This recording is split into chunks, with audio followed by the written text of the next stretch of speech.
Okay, like our maintenance standards. Yeah.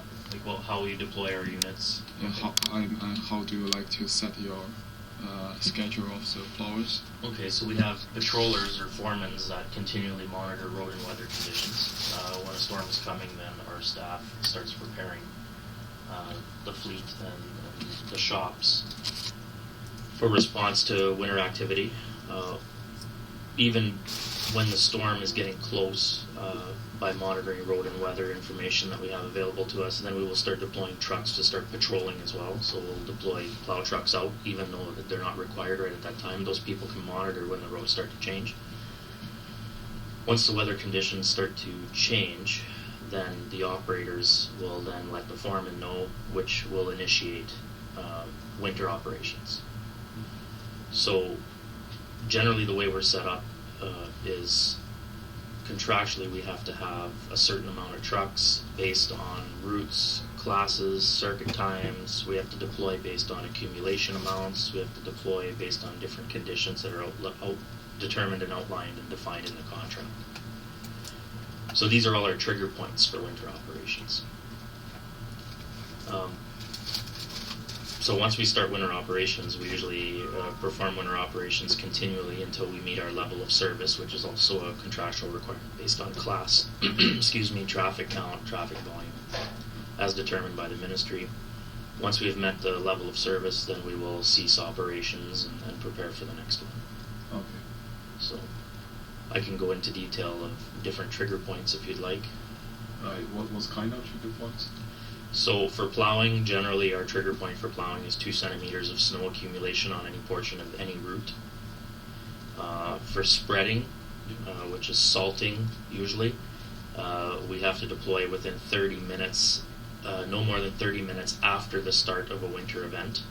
Okay, that's our trigger point for that. We have to address isolated slippery sections immediately upon detection, which immediately upon detection is usually generally defined as within 2 hours.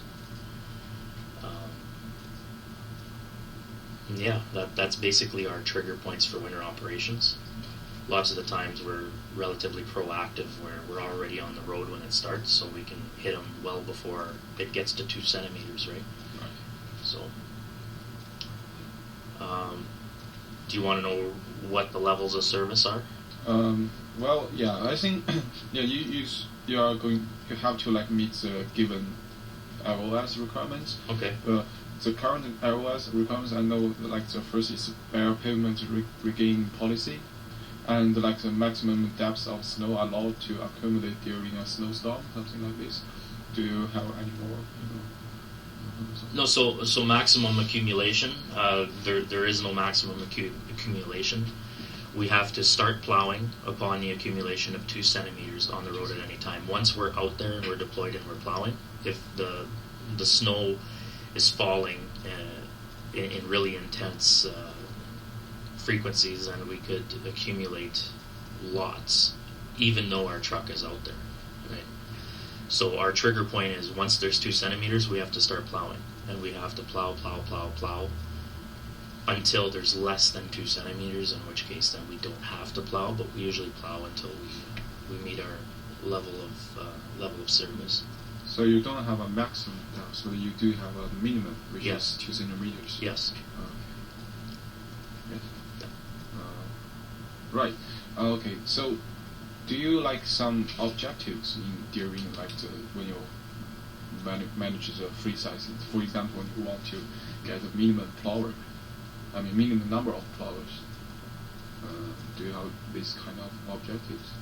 Yeah, so when we bid the contract, the ministry provides us with different classes of highway. They basically take the contract area and they tell us which highways are which class. Based on the class, and contractually we have an amount of time that we have to do a circuit, which is from point A to point B in return. So from there, they give us an average speed at which a truck should travel. So then we take the amount of kilometers, and we take the average speed, and we take the class circuit time, and then we divide all that to come up with how much time it takes one truck to do as many kilometers as possible.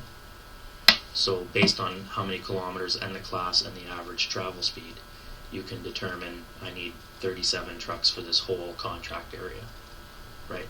So it's also like depends on the truck's efficiency, right? Yeah, and that's part of the strategy is Yeah. I could come up with a route plan that is maybe a little bit more efficient than you can come up with, so I'd be able to reduce the fleet size by one truck, which would give me an advantage.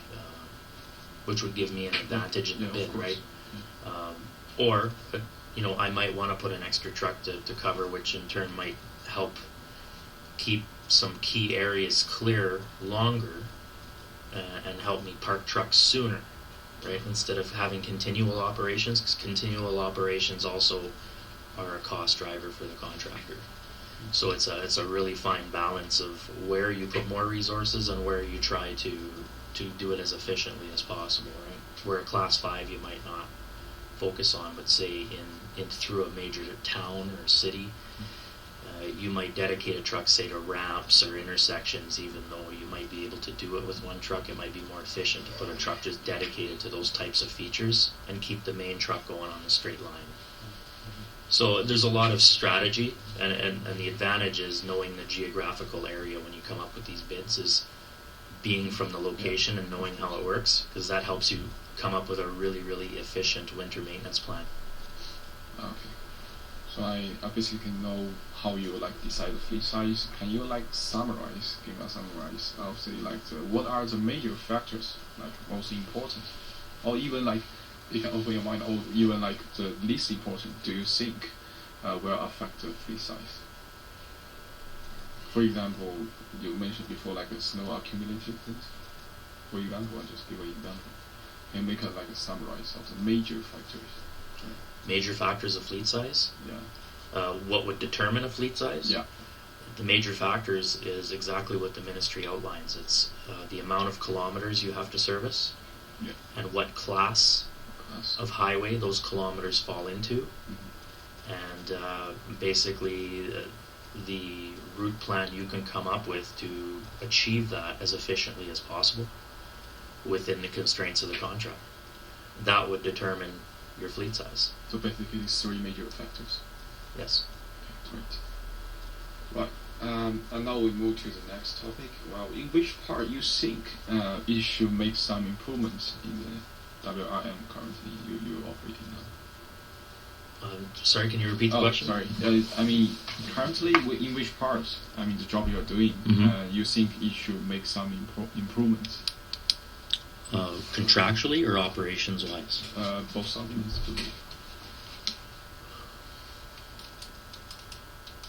I think contractually, some improvements would be to give more leniency to the contractor to be able to utilize their resources as needed instead of being so prescriptive.